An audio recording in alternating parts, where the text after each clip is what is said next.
নমস্কার। আপনার পকেটে বা মানিব্যাগে কি এই মুহূর্তে একটা ১ টাকার কয়েন আছে? হয়তো আছে, হয়তো নেই। যদি থাকেও সেটার দিকে আমরা খুব একটা মনোযোগ দিই না। রাস্তায় পড়ে থাকতে দেখলে অনেকেই হয়তো কুড়িয়ে নেওয়ার প্রয়োজনও বোধ করেন না। কারণ ১ টাকার আর কী বা দাম? ১ টাকায় আজকাল একটা ভালো লজেন্সও পাওয়া যায় না। চায়ের দোকানে গেলে ১ কাপ চায়ের দামও এখন ৫ টাকা থেকে ১০ টাকা। তাহলে এই ১ টাকার মূল্য কোথায়?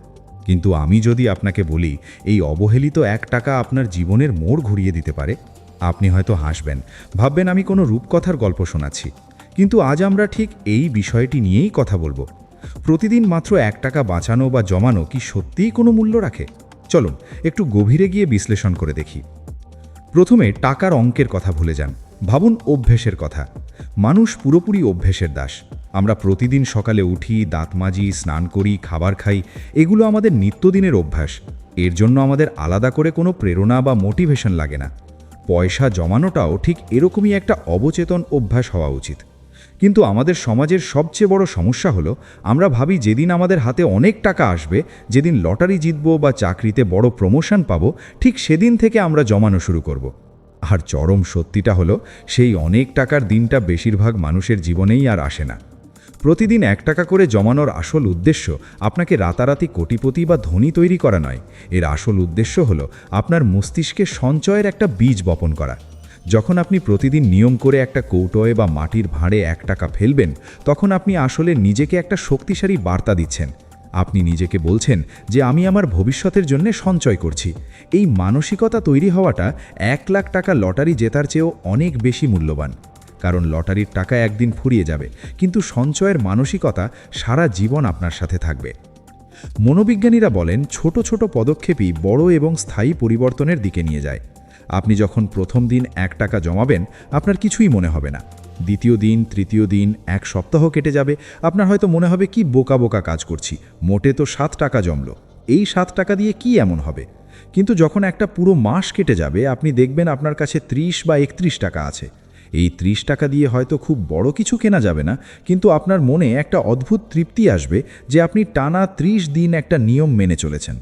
এই যে নিজের প্রতি বিশ্বাস এবং নিয়মানুবর্তিতা তৈরি হলো, এটাই হলো আর্থিক স্বাধীনতা বা ফিনান্সিয়াল ফ্রিডমের প্রথম এবং সবচেয়ে গুরুত্বপূর্ণ ধাপ। এবার একটু অঙ্কের হিসেবে আসা যাক। প্রতিদিন ১ টাকা মানে মাসে ৩০ টাকা, আর বছরে ৩৬৫ টাকা, ১০ বছরে ৩,৬৫০ টাকা। আপনি যুক্তি দেখাতে পারেন ১০ বছর ধরে তিল তিল করে জমিয়ে মাত্র ৪-৫ হাজার টাকা, এতে বর্তমান যুগে কি হবে? এখানেই আসে চক্রবৃদ্ধি সুদের বা কম্পাউন্ডিংয়ের আসল জাদু। আপনি তো আর টাকাটা সারা জীবন মাটির ভাঁড়ে ফেলে রাখবেন না। যখনই ভাঁড় ভরবে, আপনি সেটা ব্যাংকে, পোস্ট অফিসে বা কোনো ভালো মিউচুয়াল ফান্ডে রাখবেন। সেখানে সময়ের সাথে সাথে সুদ জমবে। তবে তার চেয়েও বড় কথা হলো, যে মানুষটা টানা ১ বছর প্রতিদিন ১ টাকা করে জমাতে পারে, তার মানসিক দৃঢ়তা বাড়ে। আজ আপনি ১ টাকা জমাচ্ছেন, কাল আপনার আয় একটু বাড়লে আপনি অবচেতনভাবেই সেটাকে ৫ টাকা, ১০ টাকা বা ১০০ টাকায় নিয়ে যাবেন। কারণ আপনার ওই জমানোর পেশিটা বা সেভিং মাসলটা ততদিনে অনেক বেশি শক্তিশালী হয়ে গেছে। ধরুন রাম আর শ্যাম ২ বন্ধু। রাম মনে করে মাসে অন্তত ১,০০০ টাকা বা ৫,০০০ টাকা না জমাতে পারলে জমানোর কোনো মানেই হয় না। কিন্তু রামের ১,০০০ টাকা জমানোর সামর্থ্য এই মুহূর্তে নেই, তাই সে কোনো টাকাই জমায় না। অন্যদিকে শ্যাম প্রতিদিন একটা করে ১ টাকার কয়েন তার ড্রয়ারে রাখে। ১ বছর পর রামের কাছে ০ টাকা, কারণ সে তো শুরুই করেনি। কিন্তু শ্যামের কাছে ৩৬৫ টাকা আছে। শ্যাম তখন সেই জমানো টাকাটা দিয়ে নিজের জন্য একটা ভালো বই কিনল বা ছোট্ট কোনো দরকারি জিনিস কিনল। রামের কিন্তু সেই সুযোগটা হলো না। এর পরের বছর শ্যামের আত্মবিশ্বাস আরও বাড়ল। সে এবার প্রতিদিন ৫ টাকা করে জমানো শুরু করল। রাম তখনও সেই ১,০০০ টাকা জমানোর অলীক স্বপ্ন বিভোর হয়ে বসে আছে। ১০ বছর পর দেখা যাবে শ্যামের কাছে একটা ভালো অঙ্কের সঞ্চয় তৈরি হয়েছে, আর রাম এখনও সেই শূন্যতেই দাঁড়িয়ে আক্ষেপ করছে। ১ টাকার আরেকটা বড় শিক্ষা হলো অর্থের আসল মূল্য বুঝতে শেখা। আমরা আজকালকার দিনে অনেক সময় বিনা প্রয়োজনে প্রচুর টাকা খরচ করে ফেলি। বাইরে গিয়ে একটা কফি খেলে ২০০ টাকা, একটা অপ্রয়োজনীয় ডিজিটাল সাবস্ক্রিপশন বা নিছক খেয়ালের বশে কেনা একটা জামা যা হয়তো আমরা কোনোদিন পরবই না। কিন্তু যখন আপনি প্রতিদিন ১ টাকা করে জমানোর কষ্টটা এবং ধৈর্যটা বুঝবেন, তখন ওই ২০০ বা ৫০০ টাকা অপ্রয়োজনে খরচ করার আগে আপনার একবার অন্তত মনে হবে, আরে ২০০ টাকা মানে তো আমার ২০০ দিনের জমানো ১ টাকা। এই একটা মাত্র ভাবনা আপনাকে অনেক অপ্রয়োজনীয় খরচ থেকে বাঁচিয়ে দেবে। এটাকে অর্থনীতিতে বলে ফিনান্সিয়াল ডিসিপ্লিন বা আর্থিক শৃঙ্খলা। আপনার বাড়িতে যদি ছোট বাচ্চা থাকে তাহলে তাদের জন্য এই 1 টাকা জমানোর কৌশলটা জাদুর মতো কাজ করবে। বাচ্চাদের ছোটবেলা থেকেই টাকার মূল্য বোঝানো খুব জরুরি। তাদের হাতে আজই একটা মাটির ব্যাংক বা পিগি ব্যাংক তুলে দিন। বলুন প্রতিদিন স্কুল থেকে ফিরে তাতে অন্তত একটা 1 টাকার কয়েন ফেলে। মাস শেষে যখন সে ওই টাকাটা গুনবে তখন তার চোখে মুখে যে আনন্দটা দেখবেন সেটা অমূল্য। এই ছোট্ট অভ্যাসটা তাকে জীবনের সবচেয়ে বড় আর্থিক শিক্ষাটা দিয়ে দেবে, যা সে কোনো স্কুল বা কলেজের বইতে শিখতে পারবে না। সে শিখবে যে ধৈর্য আর ধারাবাহিকতা থাকলে ছোট জিনিসও একদিন বড় এবং শক্তিশালী হয়ে ওঠে। আমাদের সমাজে অনেক নিম্ন আয়ের মানুষ আছেন যাদের কাছে প্রতিদিন 100 বা 50 টাকা জমানো বিলাসিতা। দিন এনে দিন খাওয়া মানুষদের কাছে ভবিষ্যতের সঞ্চয় একটা কঠিন চ্যালেঞ্জ।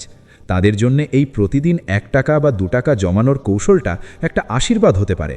প্রতিদিন একটু একটু করে জমিয়ে তারা উৎসবের দিনে সন্তানের জন্য নতুন জামা কিনতে পারেন বা হঠাৎ কোনো অসুখ বিসুখে দরকারি ওষুধ কিনতে পারেন। বিন্দু বিন্দু জলেই তো সিন্ধু তৈরি হয়, তাই না? একটা বিশাল বড় পাথরের পাহাড়ও কিন্তু তৈরি হয় ছোট ছোট ধূলিকণা আর নুড়ি পাথর দিয়ে।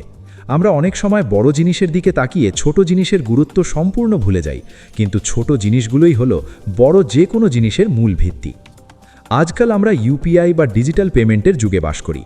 কয়েন বা খুচরো টাকার চল আস্তে আস্তে কমে যাচ্ছে, কিন্তু জমানোর নিয়মটা একই আছে।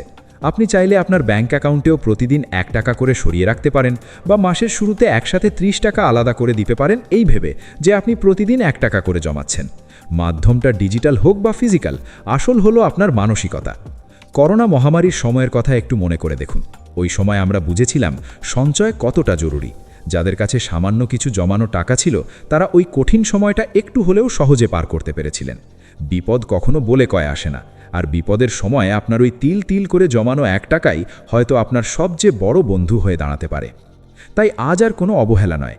আপনার কাছে যদি 1 টাকার কয়েন থাকে তাহলে আজ থেকেই শুরু করুন, আর যদি কয়েন না থাকে তাহলে ডিজিটাল মাধ্যমেই শুরু করুন। একটা খালি কৌটো নিন আর তাতে ফেলে দিন ওই 1 টাকা। কাল আবার ফেলুন, পরশু আবার ফেলুন। এটাকে কোনো বোঝা হিসেবে নেবেন না, এটাকে একটা মজার খেলা হিসেবে নিন। নিজেকে নিজে চ্যালেঞ্জ করুন, দেখুন আপনি টানা কতদিন এই কাজটা করতে পারেন কোনো ব্রেক না দিয়ে। আমি কথা দিচ্ছি, কয়েক মাস পর আপনি শুধু ওই জমানো টাকাটাই দেখবেন না, আপনি নিজের ভেতরে সম্পূর্ণ একটা নতুন মানুষকে দেখতে পাবেন। এমন একজন মানুষ যে অনেক বেশি সঞ্চয়ী, যে শৃঙ্খলাপরায়ণ এবং যে নিজের এবং নিজের পরিবারের ভবিষ্যতের জন্যে ছোট ছোট পদক্ষেপ নিতে ভয় পায় না।